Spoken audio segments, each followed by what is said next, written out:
जी बिल्कुल, चेयरमैन पाकिस्तान तहरीक-ए-इंसाफ ने इस्लामाबाद में जो धरने का ऐलान किया था उसके खात्मे का ऐलान कर दिया है। इसके साथ साथ ये भी डेडलाइन दी है हुकूमत को कि अगर 6 रोज़ के अंदर इंतखाबात का ऐलान नहीं किया जाता तो एक दफ़ा फिर से इस्लामाबाद की जानिब मार्च करेंगे। इस हवाले से हमारे साथ बात करने के लिए पीपल्स पार्टी के रहनुमा अली मूसा गिलानी मौजूद हैं। इनसे जानते हैं, सर क्या कहेंगे इस मौजूदा सूरत हाल पर? इमरान खान ने कहा है कि 6 दिन का वक्त दे रहे हैं, अगर ये बातें ना मानी गई, इंतखाबात का ऐलान ना हुआ तो दोबारा इस्लामाबाद की जानिब आएंगे। इस वाले से पीपल्स पार्टी का क्या मौक़िफ़ है? देखिए, मैं इंतखाबात का ऐलान 6 दिन का वक्त क्यों ले रहे हैं वो मेरे से? हमारे आधे घंटे का वक्त ले लें, मैं ऐलान अभी कर देता हूँ इंतखाबात का। 2023 अक्टूबर में इंतखाबात होंगे, ऐलान हो गया। हमने ऐलान कर दिया 2023, उसको ऐलान चाहिए ना। 2023 अक्टूबर के अंदर आम इंतखाबात होंगे।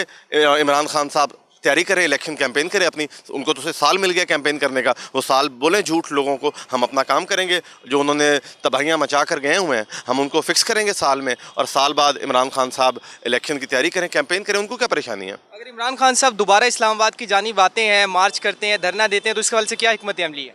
जो इस दफ़ा किया था वही करेंगे। इनको अगर ये हमें इस बात का हमें यकीन हो कि इमरान खान जो बात करता है वो सच है, तो हम इसको इजाज़त दे देते।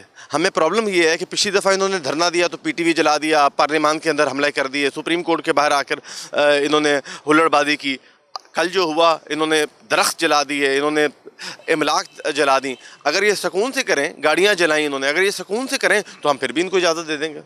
जी बिल्कुल, अली मूसा गिलानी का यही कहना है कि इमरान खान अगर दोबारा इस्लामाबाद की जानिब मार्च करते हैं तो हुकूमत जो है उनके साथ वही रवैया इख्तियार करेगी जो अब रवैया इख्तियार किया है। और इसके हवाले से उनका यही कहना है कि इमरान खान को किसी सूरत भी इस हवाले से इजाज़त नहीं दी जा सकती, क्योंकि पहले भी एक दफ़ा वहाँ पर धरना दिया था इस्लामाबाद में और जो सरकारी अमलाक थी उन्हें नुकसान पहुँचाया गया। जी।